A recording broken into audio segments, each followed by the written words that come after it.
Alors, le dernier oui que vous devez vous dire à vous-même avant d'entrer dans la relation, c'est le oui d'aimer comme Dieu. Le oui d'aimer comme Dieu. Est-ce que vous êtes sur le point d'aimer votre conjoint comme Dieu vous a aimé? Est-ce que vous êtes prêt émotionnellement à aimer? Je ne parle pas de l'amour ici, de se sentir aimé, de recevoir les roses et le chocolat, non. Mais de ce que vous devez faire en tant que personne qui a décidé d'aimer. La Bible nous parle dans 1 Corinthiens 13, à partir du verset 4, de tout ce que l'amour est censé pouvoir faire. L'amour selon Dieu. La Bible dit que l'amour est patient. Est-ce que vous êtes prêt à être patient? L'amour est plein de bonté. Est-ce que vous êtes prêt à manifester la bonté dans votre quotidien, à votre conjoint, même devant ses erreurs, même devant ses fautes, même devant ses défauts? Est-ce que vous êtes prêt à manifester cette bonté? Est-ce que vous êtes prêt à aimer comme Dieu vous a aimé? Est-ce que vous êtes prêt à pardonner la même chose plusieurs fois, pendant plusieurs jours, pendant plusieurs années? Est-ce que vous êtes prêt à supporter les défauts de l'autre? Est-ce que vous êtes prêt à supporter les faiblesses de votre conjoint et à être près de lui ou près d'elle lorsqu'il s'agira de l'aider à se relever? Est-ce que vous êtes prêt à vous engager dans une dimension d'aimer sans retour, de la même manière que Jésus nous a aimés?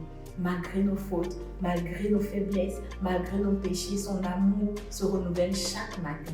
Et c'est ce type d'amour qui fait réussir le mariage. Ce ne sont pas les fleurs, les chocolats, ce n'est pas l'amour de la belle vie, ce n'est pas l'amour des beaux moments, des anniversaires, non. L'amour dont votre mariage aura besoin, c'est l'amour qui va naître des circonstances difficiles, qui va naître du moment où vous avez vu votre conjoint faire une chose qu'il ne devrait pas, mais que vous avez décidé de pardonner. Est-ce que votre amour est prêt à pardonner?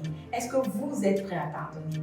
Y a-t-il encore des blessures émotionnelles de votre passé qui vous assaillent?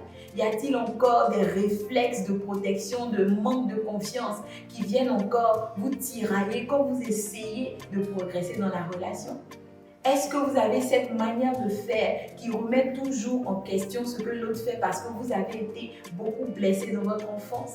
Est-ce que vous avez cette aptitude à faire confiance? Est-ce que vous avez cette aptitude à croire en l'autre? N'y a-t-il pas une blessure qui vous empêche de vous donner à 100% dans la relation? Si vous n'êtes pas prêt émotionnellement, si vous n'êtes pas prêt à aimer comme Dieu, alors vous n'êtes pas prêt à vous marier. Parce que dans le mariage, vous allez être emmené chaque jour à manifester Christ qui est en vous. Quelqu'un disait que le mariage est la plateforme par excellence pour révéler le niveau de votre conversion. D'accord, vous adorez, vous pleurez, mais qu'est-ce que vous faites dans votre mariage? Est-ce que vous pardonnez?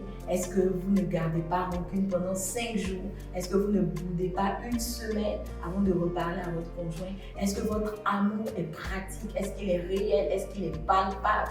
C'est de ça qu'il s'agit. Alors, avant de dire oui à votre conjoint, demandez-vous à vous-même, est-ce que je suis mature pour aimer? Est-ce que je suis prête à aimer? Est-ce que je suis prête à pardonner? Est-ce que je suis prête à couvrir les faiblesses de l'autre? Est-ce que je suis prête à perdre mon bonheur, à sacrifier mon bonheur pour l'autre? Est-ce que je suis prête à mettre les besoins de l'autre en avant? Si la réponse est oui, alors vous êtes prêt à dire les autres oui qui restent. Si la réponse est non, alors je vous demanderai de prendre encore le temps d'aller devant la face de Dieu et de le laisser vous guérir, de le laisser vous montrer son amour, de le laisser vous toucher, vous remplir de son amour, afin que vous puissiez vous aussi aimer comme lui. Je prie que cette grâce vous soit donnée. Alors que vous écoutez cette vidéo, toute blessure, toute racine d'amertume qui persistait encore en vous, je m'élève contre ces choses et j'ordonne au nom de Jésus qu'elle lâche votre cœur. Là où il y avait une incapacité à pardonner quelqu'un dans votre passé,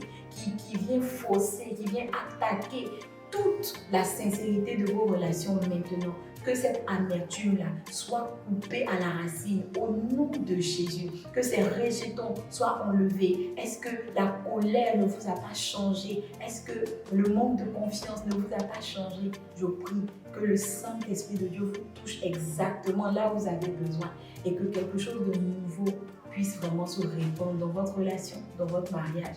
Et à compter de maintenant, là où vous êtes sur le point d'entrer dans une relation. Que Dieu vous bénisse et que sa grâce demeure sur vous. Bye bye.